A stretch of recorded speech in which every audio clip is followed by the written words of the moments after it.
Irailean hasi ginen berriro ensaiatzen eta, klaro, gendun protokolo bat bete beharra, eta protokolori bete egin behar dugu bai edo bai. Gaur egun guretzako oraindik ez dira neurriak zabaldu.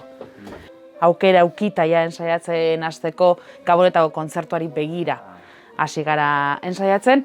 Eta gero, poliki-poliki agertzen ari dira beste gauzatxo batzuk eta aldala denei helduko diegu. Sostoa berriz herrian dagoela eta jarraitzen degula esateko edo adierazteko momentu egoki bat. 21 kide gara gaur egun, orain dela aste bat egin genuen ensaio ireki bat, pixka bat herrian ikusteko.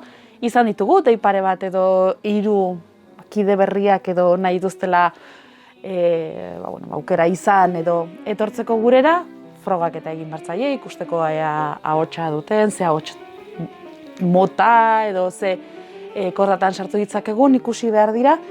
Esaten da bezalaxe, gero eta jende gehiago, asko zobe. Gauzak gehiago egin daitezke jendea balin badator. Momentu honetan, esango genuke 3 ahotseko talde bat. Nahiz eta gauza batzuk lautara bagabiltzan egiten, baina 3 ahotsetekoa. 2 emakumeena eta gizonezkoena bakarra. Hombre, ze gustatu ba? Orfeoi bat. Hori izango litzateke kantitatean, 100 pertsona elkarrekin abesten, baina gaur egun hori nahiko latza eta nahiko zaila izaten da, eta are gehiago ez daki zergatik gizonezkoengan.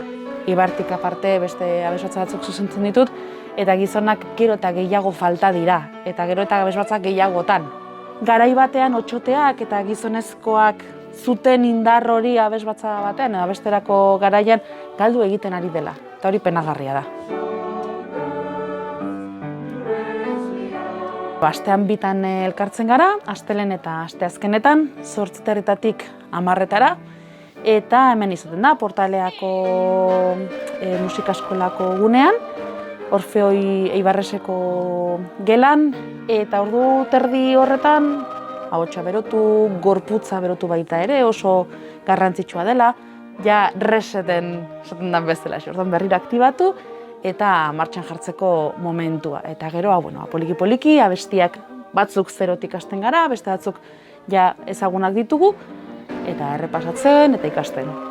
Ez dut uste daukanik estilo konkretu bat. Gero gainera, lehen esan duten bezala, orain 3 ahotsetakoa izanik, bilatzen ibili behar naiz askotan repertorioa.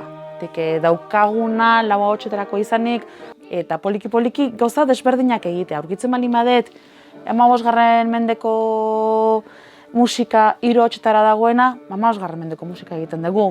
Gaur egungoa, gaur egungoa. Orduan, nik uste oraindik errepertorioa zabala daukagula. Pandemiak moztu egin gaitu eta berriro hasten gaude, lana ere hasi behar da, baina egia esan pentsatzen nuena edo espero nuena baino jende gehiago dago taldean, ia danak geratu dira. Jendeak badauka lana egiteko gogoa, jendeak badauka abesteko grin hori, eta poliki-poliki erakusten dabil, ez? Hor dago bidai bat ere Tarragona aldera joatekoa, espero dugu Oñatiko abesbatzakin baita ere elkarlan bat egitea. Orduan, poliki-poliki proiektu desberdinak badaude mahai gainean. Dauzkagu hor beste batzuk, oraindik ezin ditugunak kontatu, daudelako top secret momentu honetan, baina espero dut denbora gutxi barru kontatu ahal izatea. Etorri honea Portalera, asteazken edo astelehen batean 8 herritarako, eta momentu batean erekin hitz egin, jarriko genuke zitatxo bat, ensaioa entzun, nola lantzen dugun, nola ez, eta ateak beti daude zabalik edo norrentzako. Eta animatzen dut jendea bai Eibar, bai Ermua, bai inguruko herritatekoak ere etorri daitezela.